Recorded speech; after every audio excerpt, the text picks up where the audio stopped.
we got some in real time, real life to talk about today. For those of y'all watching me for the first time, my name is JD. I was a 20-year career criminal and drug addict. Today I'm a recovery coach, peer support specialist, and a smart recovery facilitator. I live in the state of Florida and I own 2 of my own businesses. I run multiple community outreaches to help the sick and suffering in my own community. And I get off house arrest in 4 days. So for a dude who was a perpetual walking crime spree who couldn't go an hour without getting high, I guess you could say that I've turned my life around in a major way. That being said, for the last 8 years, I've been a wanted fugitive in the state of Oregon, and that's actually why I left to the state of Florida, because they wanted 10 years on these 8 felony charges, and it was the 3rd case that I'd had in a year. You see, what had happened was I beat a case that I was dead guilty of, and everybody knew that I was dead guilty of it, but they could not prove it. I did a better job at convincing a jury than the district attorney did. And on the way out the door, I ran my slick-ass Irish mouth at the district attorney, and I called her Gandalf because she looked like Gandalf. I was being walked out of the courthouse, and she said, "Mr. DeLay, justice has not been served today, and I will not rest until I see you in prison." And I said, "Well, it's not going to be today, Gandalf."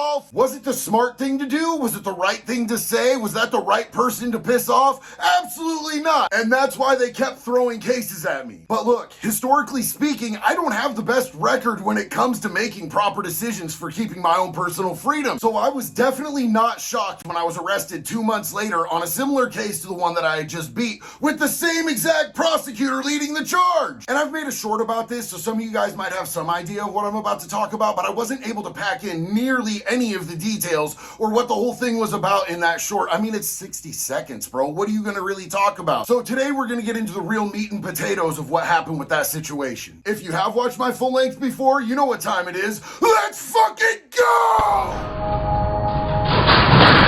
I'm not even gonna bullshit y'all. 2015 was definitely not my year. In 2014, I got divorced. I relapsed on crystal meth. I went back to crime after doing really good for 4 years after I got out of prison in 2010. I had my shit dialed, and then all of a sudden in 2014 the rug got pulled out from underneath me. 2015 the consequences really started catching up. I started catching cases. I've probably never been that skinny before. I was at absolute meth weight. I looked atrocious, dude. I was sucked up like a rotisserie chicken talking about...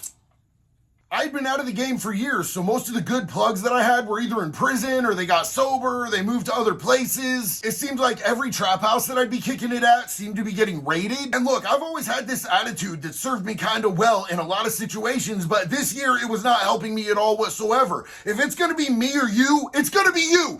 Every single time, I'm gonna come out on top. And if that means that I gotta do you wrong to get there, sometimes shit happens. Now, when it comes to self-defense, that shit's fucking straight. But when it comes to doing shitty little fucking property crimes, that sucks. That's stupid, and it's fucked up. I regret the way that I was living, man. I was in the wrong 100%, and I fucking own that. I caught a case, and I beat that case. I straight lied my way out of it. Through my teeth, got myself out of 7 years of prison, and I was cocky. I was a cocky little shit at the time, man. For being that sucked up, I sure did have a big-ass mouth. Like I said some disrespectful shit to the district attorney on the way out the door. I made an enemy that I really couldn't afford to have, especially since I was going back out and I was probably going to do crimes again. I mean, I will tell you this with all honesty and all sincerity from the bottom of my heart. When I left that courtroom that day, I had every intention of staying clean and sober, getting a job, doing the right thing. But classically throughout history, I had that intention and not had the fucking follow through. And I honestly can't tell you how many times I would have passed a polygraph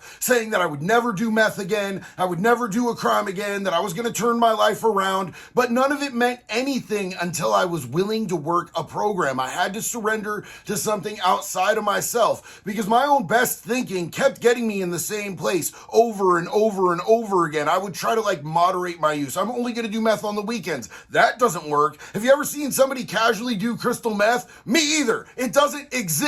I have a brilliant plan. I'm just gonna drink. I definitely won't go back to doing meth when I'm drunk, and then 9 months later I'm in the back of a cop car talking about, how'd I get here? What happened? Hold on. I'll just drink beer and I won't drink hard liquor, and nothing bad's gonna happen until I get drunk, and then I'm tired of the beer and I want the JMOs, and then somebody walks up and goes, hey man, you wanna go in the bathroom, do some key bumps of coke? I've never been addicted to coke. Let's go do coke.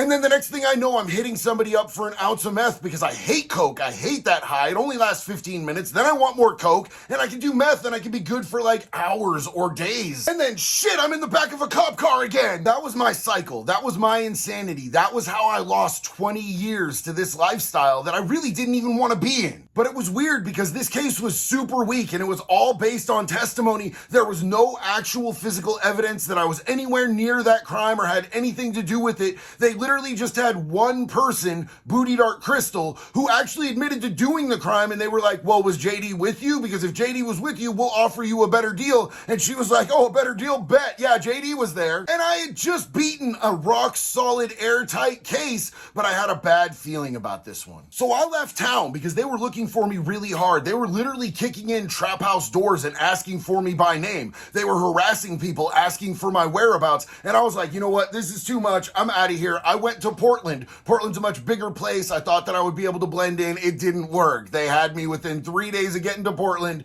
and they dragged me all the way in transport back to Eugene. I sat in county jail for a little over a month. I hired a really good attorney. The attorney put in several motions to get me released, and finally a judge kicked me. So I'm out on the streets. I put myself in treatment. I'm doing really good in this inpatient treatment. We take all of that information to the district attorney, and we're like, hey, my client's doing really well. He's in treatment for his substance use issues. Can we work on a deal? And she said, the only plea deal is 10 years. I'm not coming off 10 years. He called me Gandalf. He's a career criminal. He's a blight on our community, and I'm going to make sure that he goes away this time. And I was just not feeling 10 years at all whatsoever. So I asked my attorney, I was like, yo, what is the extradition radius on this warrant? And he goes, oh, JD, what? Please tell me you're not going to run. And I was like, yo, just tell me. He said, well, it's only connecting states. It's a Class C felony. So if you're in like California, Washington, Idaho, then they'll bring you back. But other than that, they're not going to mess with you. And I was like, all right, bet. And he's like, oh God, what are you going to do? So the morning of my trial, I was landing in Orlando, and I've been in Florida ever since, man. I've spent 8 years as a fugitive from justice, and Florida, I got in lots of trouble here, but they do not care about warrants in Oregon. Florida doesn't do business with Oregon at all whatsoever. That's part of why I chose it. Oregon's a really blue state, Florida's a really red state, and also Oregon has screwed Florida on a lot of different scenarios where they owed the money, so they're not fronting them anything, especially extradition. Florida is pretty well known for where most of the mob and mafia people go to retire, so I figured that I would just be sitting on the beach, sipping drinks, living a good life, you know what I'm saying? Like, I was still high, so I had a very unrealistic expectation of how this was gonna go. I got busted out here on repeated cases, but never once did they take me back to Oregon, so on all of that, right? No big deal. But when I got done with this last case, I had actually changed my life. I was in recovery. I knew that I needed to squash those warrants. I knew that I didn't want to live on the run anymore, looking over my shoulder, having a debt that I had to pay to another state. I knew that I had to do the right thing at some point in time. And as a lot of you guys know, last month on the 28th, one of my kids died. He had gone back to Eugene, Oregon to go to barber school. And I was like, this is the time. I need to be able to go home. I need to be able to have a funeral for my kid. I need to be able to be with my family. So I petitioned the courts in Oregon. I actually sent a whole stack of papers of documentation of everything that I've done in my community here in Daytona Beach. All my Narcan outreach, the No More Dead Friends, raising money for people who need mental health services and early recovery, working for the treatment centers, starting my own business, all of my certifications, everything that I've done, I sent that to the district attorney, and I asked them if there was any way that they would just dismiss those 8-year-old charges that they barely had any proof on in the first place. And I just got word back.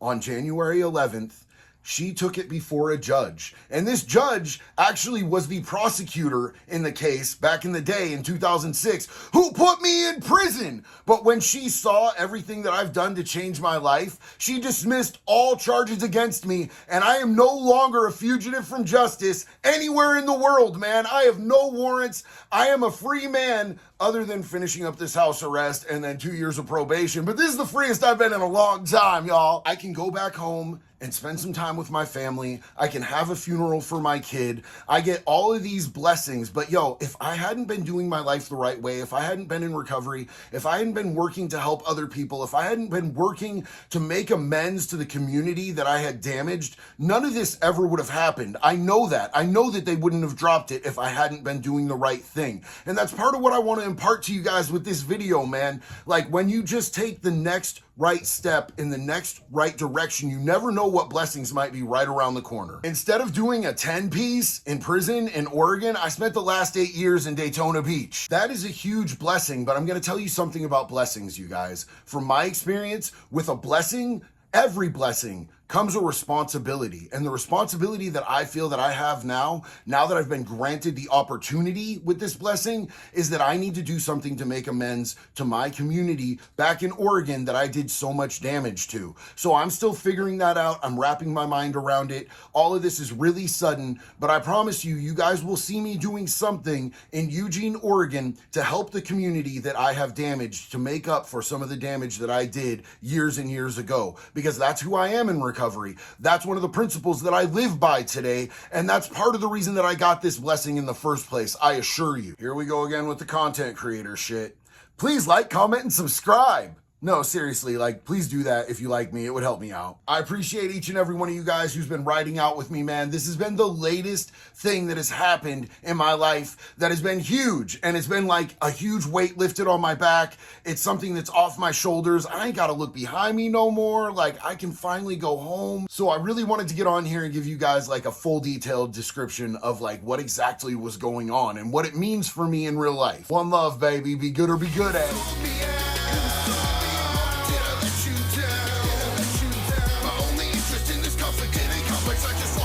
Bitch ass